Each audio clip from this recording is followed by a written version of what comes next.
traditional Irish music with the sound of rock in Tua Nua. Welcome to UK Dispatch, Leslie and Martin. Thank you. Now, first of all, the name, presumably it's Irish. What does it mean? Well, it's kind of a spaghetti Irish, as we call it. It means just basically in the new country, something that's new, a new tribe. And how do you pronounce it? In Tua Nua. In Tua Nua. Just as I know. Yeah. Now, how did you begin? Because I believe you had a sort of a plan to have authentic instrumentation, didn't you? Yeah, we started in a few years back, and it wasn't a band. It was just kind of an experiment. I got together a load of friends. There was about 10 of us, and we like cellos, accordions, and every goddamn instrument you could think of. And so we finally pared it down to the instruments that we thought blended really well together. Then we lost the plan. Basically, we've been trying to find it since.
An early single was a cover of a Jefferson Airplane record, wasn't it? Somebody to Love.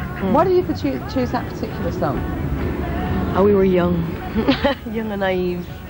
We were, yeah. I mean, it's kind of some things you like to leave in the cupboard and not bring out. But I mean it was good. It was a good song, and it literally happened by fault. And we were messing around. Somebody had made us up a compilation of all the old songs, and we heard this one day, and we were playing around with it, and said, "You look at me like that for." Sorry. See if you're awake. So we were. We were playing around with this song, and it happened to, turn out okay, and then we did it, as a single. So, how would you describe your music now to people who perhaps aren't familiar with it? Well, it's hard to pigeonhole. I mean, it's rock music with a Celtic feel.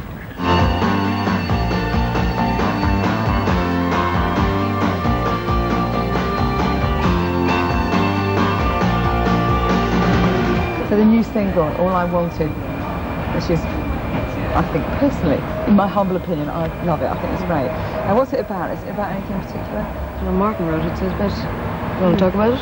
Yeah, it's just, it's just a little song, I mean, we started writing, getting into country songs and stuff, ones that aren't really about sort of garden, mountains and rivers and all that type of stuff, which is all very fine, but just getting down to basics. And it's just a song about growing up and, having a father figure, that type of thing, sort of, and things not working out so well. So, it's all there in the lyrics, it's no big deal, it's just a nice little song. I had to ask you anyway, because it does seem that a lot of Irish music, I mean, for Ireland is surrounded by wonderful countryside and mountains, and it seems that, I mean, Bono's always harping on about, you know, the sun and the rain and the wind and all this stuff, and so do the hothouse flowers, actually, don't they? Is that something you're not going to dwell on too much?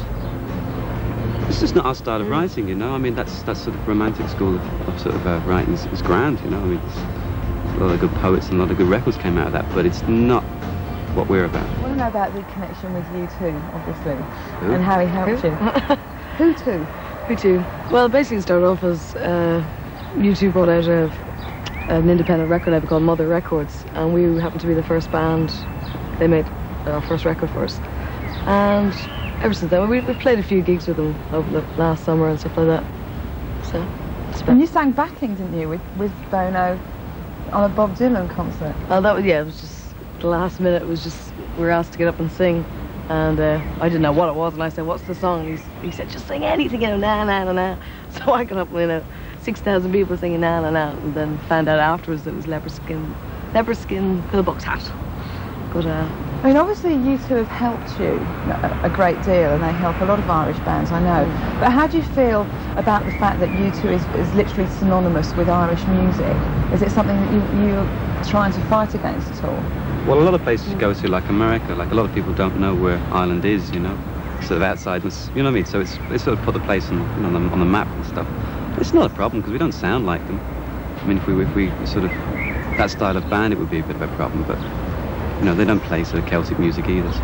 No, but I was just thinking more in terms of the fact that you and perhaps bands like the Hothouse Flowers are always dubbed as being the next U2 purely because you come from Ireland. Well, that means about 10 of us then. So not a problem for you? You don't mind following in the footsteps? No. No.